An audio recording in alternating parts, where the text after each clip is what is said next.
As we came into the yard one afternoon, Polly came out. "Jerry, I've had Mr. B here asking about your vote, and he wants to hire your cab for the election. He will call for an answer."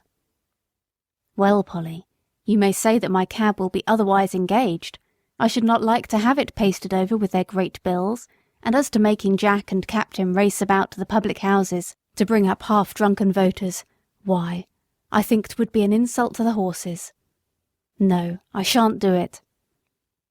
"I suppose you'll vote for the gentleman? He said he was of your politics." "So he is in some things, but I shall not vote for him, Polly. You know what his trade is?" "Yes." "Well, a man who gets rich by that trade may be all very well in some ways, but he is blind as to what working men want. I could not in my conscience send him up to make the laws. I dare say they'll be angry, but every man must do what he thinks to be the best for his country." On the morning before the election, Jerry was putting me into the shafts, when Dolly came into the yard sobbing and crying, with her little blue frock and white pinafore spattered all over with mud.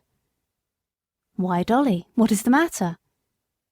"Those naughty boys," she sobbed, "have thrown the dirt all over me, and called me a little ragga... "They called her a little blue ragamuffin, father," said Harry, who ran in looking very angry. "But I have given it to them. They won't insult my sister again. I have given them a thrashing they will remember, a set of cowardly, rascally, orange blackguards." Jerry kissed the child and said, "Run in to mother, my pet, and tell her I think you had better stay at home today and help her." Then, turning gravely to Harry, "My boy, I hope you will always defend your sister, and give anyone who insults her a good thrashing. That is as it should be. But mind, I won't have any election blackguarding on my premises. There are as many blue blackguards as there are orange, and as many white as there are purple or any other colour, and I won't have any of my family mixed up with it.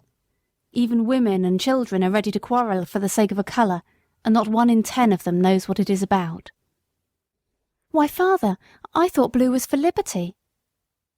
"My boy, liberty does not come from colours.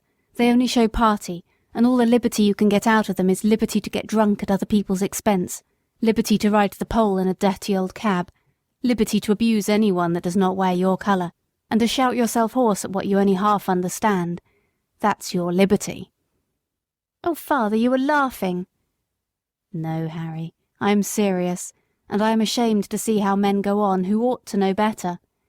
An election is a very serious thing, at least it ought to be, and every man ought to vote according to his conscience, and let his neighbour do the same."